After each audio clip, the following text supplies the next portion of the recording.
Hi guys, welcome to Office Blokes Reacts. We're having a sexy day, and I'm Office Bloke Dave. I'm Office Bloke Mike. I'm Office Bloke Daz. It's true. Collectively, we are the Office Blokes. Yeah. Well, vegan lunch. We had a vegan lunch. We had a vegan lunch after we had our proper human lunch. Yeah, Human lunch. Been filming for the Try channel today. Keep your eye out for that. Head over to Office Blokes Try on YouTube. We've been trying the KFC vegan burger. yeah. The Greg's vegan sausage roll. Slightly better. Vegan sweets. And a few other things. There's loads of fun stuff on there, isn't there? Yep. Right. Impossible mega projects that will fail. That's optimistic. I know. Everyone loves an optimist, don't they? What do you reckon? I can't think of anything that's that was ongoing that's failed so far that I can... You're probably going to get mega structures, aren't you, that started and then never finished. Some sort of gas pipelines. gas pipelines, roads with huge tunnels under mountains and bridges and shit like that, I suppose. Yeah, go for it. Like that, Let's find out exactly what they're on about then. Impossible mega projects that will fail. From the longest and strangest smart city in the world to Dubai's 1,400-meter tall Creek Tower, and from the plans of a completely new massive canal in Turkey to Dubai's failed island projects, let's take a look at some impossible mega projects and why they might be too insane to pull off. If you enjoy our content, make sure to leave a like and subscribe to Top Luxury. Do you reckon HS2 will be in it? Yeah. No, I think they're going to... That's going to go forward, HS2. They're going to bumble their way through it. But thankfully, what they've done is split it into HS2 1, HS2 2A, and HS2 2B. Oh, right. So one goes up to... Fucking lost me already. One goes up to Stoke. One's a pencil. Yeah. Well, I think one goes up to Stoke or wherever it is. Why? I don't know. But then basically the south to north will happen. That's HS2 1 or whatever it's called. But then 2A is the one that goes that way and 2B is the one that goes that way. They're not going to happen because the point of it is to just get cheap northern houses for southerners. They don't care about connecting. We don't want the southerners up here though. No, we don't. Sounding aggressive now. No offence. No, but the ones that connect the north to all the bits of the north, they're going to bin off. At least all the Man United fans will be able to move up here and go to the game. Number 4. The Line. New urban development projects are being planned all over the world, and many of them share the same vision, building a smart, eco-friendly city. For example, the Songdo International Business District in South Korea, Forest City in Malaysia, or the new administrative capital in Egypt. While some of these smart cities are actually being successfully implemented, most of them have failed to date, and are maybe too ambitious in the first place. Recently, the Crown Prince of Saudi Arabia announced a whole new smart city called The Line. اليوم بصفتي رئيس مجلس إدارة نيوم نقدم لكم The Line. Looks like he's arguing the point. Yeah. So it sounds like he's arguing the point. I thought he started up again. Hey, yo. Listen. They did one, didn't he do one called, was it King Sword City or something like that not long ago? Is that the one with the two big swords crossed, or was sure. that in Iraq? I think That was Iraq, I think, wasn't it? Iraq, yeah. Baghdad. But they did a new one in Saudi Arabia not long ago, a whole new city. Yeah, I don't know if it failed. I don't know if it failed, but I'm sure we'll hear about it on here. Yeah. Maybe that's where they let the women drive in the other city. They're allowed to drive there now. Unlike normal cities, it stretches from the coast all the way 170 kilometers deep into the country along a single line. Wow. On top of this unusual design, the futuristic city is supposed to have no cars and run completely on renewable energy. The concept consists of 3 layers, a surface-level area for citizens to walk and live, and 2 underground levels for transportation of goods and a passenger train. It is planned that the line's high-speed train will travel across the 170-kilometer-long city in just under 20 minutes. This high-speed line, however, is one of many doubts about the realization of the massive mega-project. You know, though, that makes a lot of sense, because instead of wasting all the time and energy in navigating, you think how much England's been built up over the centuries, and you get a train and it goes like that all over the place, and to have something that's linear and it just has things going back and forth to transport between everywhere, it kind of makes sense. It sort of does in the city as well, so not sprawling out for like tens of miles, but to keep them narrower, so it's all transportation's easy by bicycle and stuff like that. It's kind of modular as well, isn't it? Because if you want to add to the city, instead of expanding outwards, like you say, you just add on another unit to the end of the line. Yeah. You know what I mean? Well, Just till extend the you meet the infrastructure sea. until you meet the sea. But There's loads of space there, isn't there? that kind of makes sense. Yeah, to but we me, don't have doesn't that kind of space. it? No, What they've no. got. We've built up over the centuries. We're stuck with what we've got. Yeah. Potholes and shit roads and stuff. Building a transportation system that allows you to get from any point on the route to another in less than 20 minutes seems almost impossible. Even if you got to your destination without stopping, the average speed of the train would have to be 510 kilometers per hour. Wow. For comparison, China's $35 billion bullet train from Beijing to Shanghai, one of the fastest commercial trains in the world, reaches speeds of just 380 kilometers per hour. But the train that would go below the line would have to be much faster than this. In addition, thousands of people currently live at the planned site of the project, many of whom are already protesting against their removal. Relocating these people against their will would be highly controversial and could have an immense negative impact on the line. Saudi. Yeah, it's not like. They ain't saying shit in Saudi. Get back in your box, mate. What about my rights? You can protest, but Yeah. you can protest, but it's going to happen. Yeah, come over here a minute, mate. Yeah. Need a word with you in the back. Yeah. Why don't you come to the embassy for a quick chat? That's what'll happen. Megaproject, which is intended to attract international customers, could quickly fall into disrepute as a result. Finally, and probably the most important factor, is the funding of this project.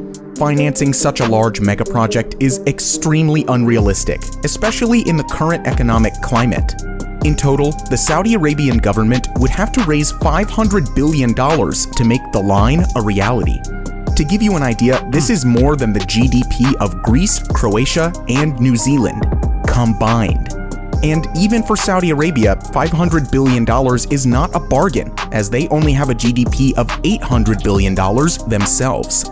Hence, such a huge price is most likely far too high, even for a rich country like Saudi Arabia. Overall, the line sounds more like a great concept for a science fiction movie, but what do you think? Will this project turn into reality one day? Let us know your thoughts in the comments. I kind of buy into that bit. Yeah, like I say, cost-wise, though, I mean, it'd be even more than that you'd expect, wouldn't it? It'd be absolutely huge. Well, it's slave labour, isn't it? You don't have to pay anyone. Chuck them in the hole when you're done. To sort out all the infrastructure. Chuck them in the hole when they're done. At the end of the line. Number 3. Dubai Creek Tower. The Dubai Creek Tower in the United Arab Emirates was set to become the tallest man-made structure in the world. The tower is most likely being built in response to the construction of the Jeddah Tower in Saudi Arabia. The Jeddah Tower, which will be at least 1,000 meters high if finished, is currently trying to steal the title of the tallest building in the world from the Burj Khalifa in Dubai. Therefore, the developers in Dubai originally planned an even higher tower with a height of up to 1,400 meters to... It's definitely a who's got the bigger dick competition. Isn't it? It's definitely a pissing winning competition, isn't it? Wow. I mean, how high are they going to go? I mean, they can't keep going on and on forever, can they? I thought We've got this channel has one that says, how high can we build? Oh, really? Nice. I thought the stratosphere in Las Vegas, you know, the one that spins round, I thought that was 100 meters, 1,000 meters. Or am I completely making that up? Is it there? No. Well, then no, then. Fair enough. Then the title. The actual height of the tower was never revealed, probably because they don't want to give any clues to the competition in Jeddah. With a 360-degree view of the city and 10 different viewing platforms, the Dubai Creek Tower would set the record as the tallest supported building in the world. Looks amazing. However, after construction began on the megaproject in 2016, it was soon stopped after the foundation was completed. Interestingly enough, this was around the same time that construction of the Jeddah Tower in Saudi Arabia stopped. Emaar Properties, the owner of the project, claims the megaproject is on hold due to the COVID-19 pandemic, and not because of the Jeddah Tower stop, but that the tower should still be finished by 2022. Even so, there has been no visible progress since 2018. But Jeddah Tower's failure may not be the only reason Dubai Creek Tower could fail too. No attempt has ever been made to build a structure of this height before. The steel cables reaching to the top of the tower would have to be over 1 kilometer long. The length and weight of this cable net could pose immense technical difficulties. Perhaps a tower of this height is not yet possible with the materials and technologies available to us today. Apart from the engineering difficulties, it is still unclear whether the tower could even compete with the Jeddah Tower for the tallest skyscraper in the world. According to the Council on Tall Buildings and Urban Habitat, at least 50% of the tower must be habitable to qualify as a skyscraper. However, the Dubai Creek Tower misses this target by 20%. Wow. Put more houses around it. Some proper anoraks in that. Yeah, big time, isn't it? Yeah. Thing is, do you think they're both paused at the moment because they want to see the other one finish first, so they know how high they have to go?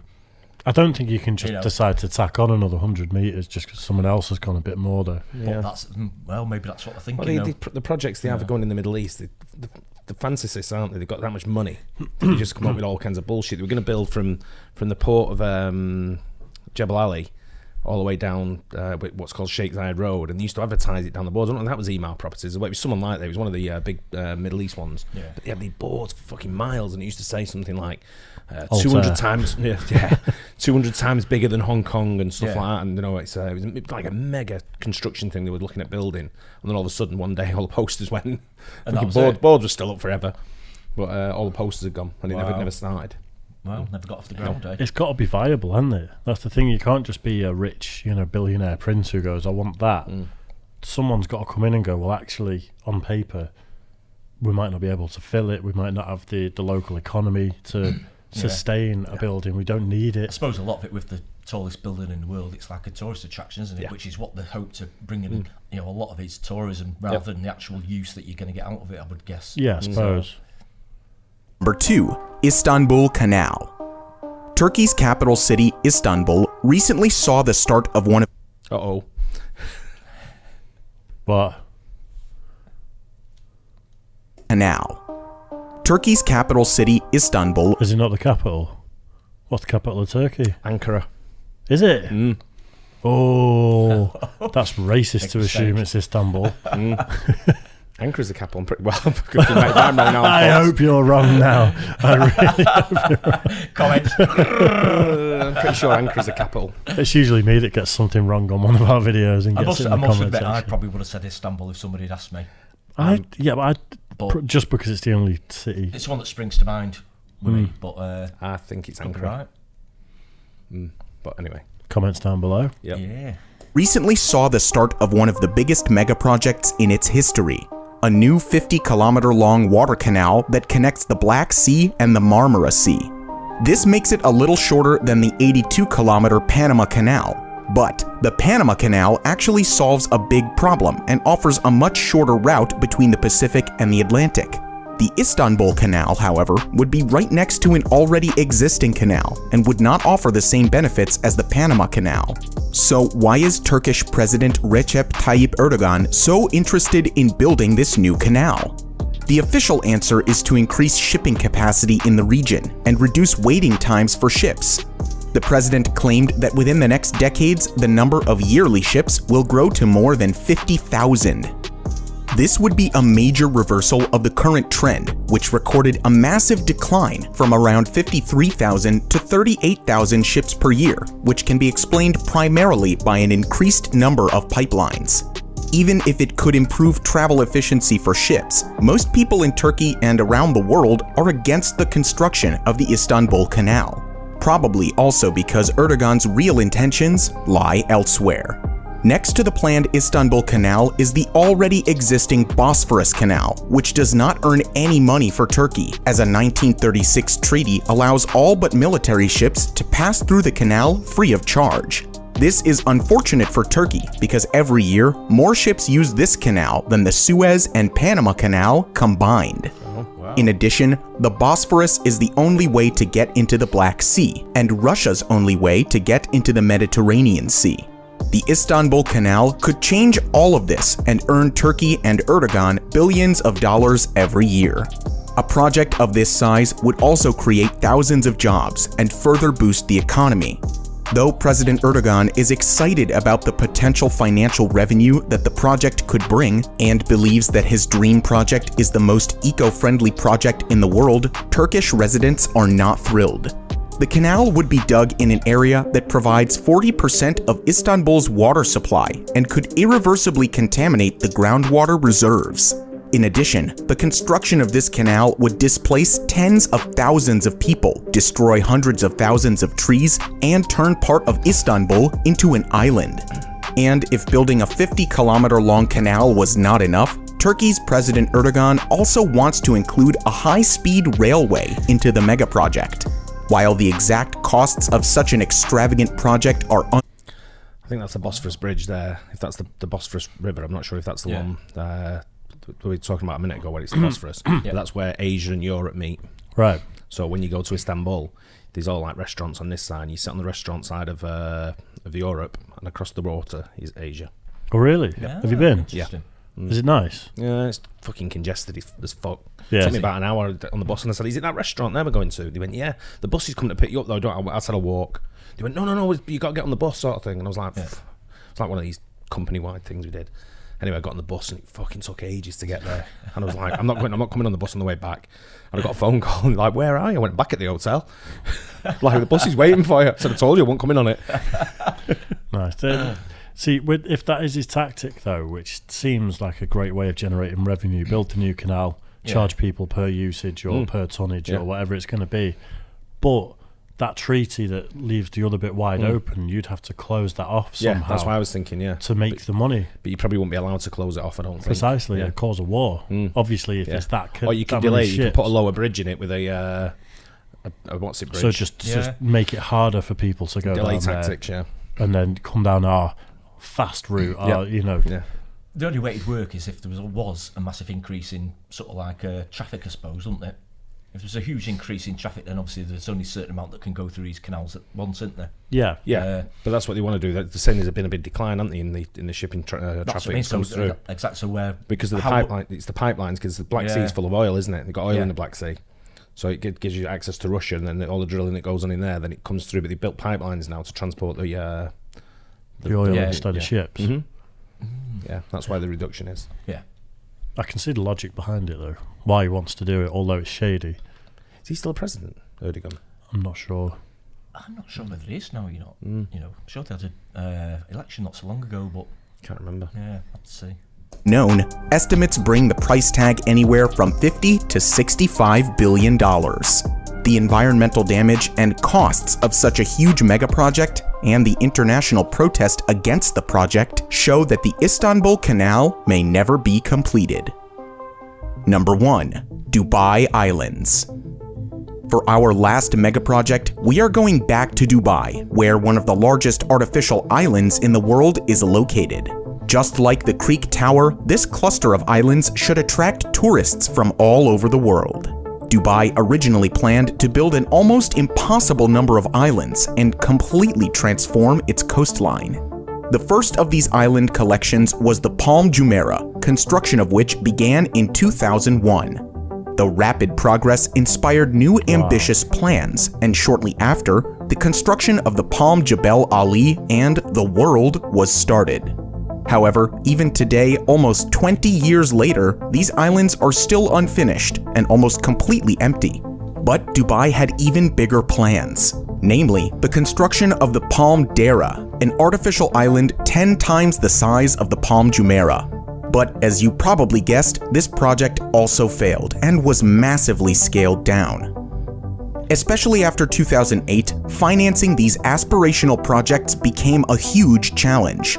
But while many of Dubai's island projects failed because of funding, the only fully completed island project, the Palm Jumeirah, could also face major problems in the foreseeable future. Various sources claim that the Palm Jumeirah is sinking half a centimeter every year. The developers denied these claims, but 2 years later, an independent company, Penguin Marine, provided evidence of the island's erosion. But even if this is not true, the biggest problem for the islands will be rising sea levels. The IPCC estimates that the sea level will rise between 25 and 200 centimeters by the end of the century, depending on the climate scenarios. And even if the rise does not completely flood the islands in the foreseeable future, it seems reasonable that more and more costly measures have to be undertaken in order to maintain the projects and to fight against the water. If you consider the number of failed island projects in Dubai and the immense challenges that the Palm Jumeirah will face in the future, you can say that these projects are not exactly a success. What do you think about the future of these megaprojects? Let us know in the comments down below. If you want to see more about similar projects, you can... That was really, really interesting, Yeah. wasn't it? Indeed, Yeah. Those islands in Dubai are absolutely They talk huge, about the aren't Palm. They talk about the Palm Jumeirah there. It's not really a success, you'd say, but the canals is going for like 5-6 million quid. they? Really? Yeah. Yeah, Yeah, it's You know, made it's made people a lot of money, and Yeah. I suppose the developers probably just want to build it, sell it all off, and then move on to the next Yeah. development, don't they? I'm assuming there the sea and everything is really just really dead calm all the time. It's not like a real, Yeah. massive waves and stuff like that. I presume it's pretty. Yeah, you wouldn't be surfing out there, mate. No, I was going to say, yeah. If you do, you're at one of the water parks on one of the machines. Yeah, looks like I can get the appeal. You know, when you see the finished islands constructed, it looks like paradise. Oh, It's very nice, They're amazing, yeah. aren't It's they? The way they've unbelievable. done it, absolute, I mean, it looks absolutely massive on there as well. Yeah, it is big. Really big. A bit hot for me though. In the summer it will be, mate, yeah. Yeah, with no cloud as well. Talking like 40, 50 degrees or Yeah. something. Is it? Wow. Yeah, if you can get... But, anyway, it'll average out, like in the main bit, in the peak of the summer, you're averaging 40 odd every day. Jeez. Every day. Yeah. Wow. Yeah, I've been in. Obviously, when I was in Vegas, it was in the 40s at one point. But Yeah. then we went to Boulder City. Is it? There's a little airport where Hoover Dam is, basically. I can't. Yeah. It's Boulder something. And we did a little aeroplane ride over the Grand Canyon and stuff. That runway, when we got off the plane, the tarmac must have been 50 degrees or Yeah. something. Was it? It was Yeah. unbelievably hot. Yeah. I was going to kiss it because I was so happy to be off the plane. But I thought, I'm going to lose my lips to It the was a bit tarmac. rickety, was it? It was a bit. Oh god, it was like being in a people carrier, like a Citroen Picasso, 1,000 feet in the air, just going like that. Oh, I Hated wouldn't it. fancy going to one of those at all. Not for me. Yeah. Yeah, it's interesting that though. Yeah, loved really it. interesting. I'll have to check out if Ankara is the capital of Turkey We now. will I'm pretty straight sure on, it is. Straight on Google. Yeah. Anyway, I hope you guys enjoyed it too. Don't forget, like and subscribe, hit the bell. Catch you on the next one. Cheers, guys. Cheers.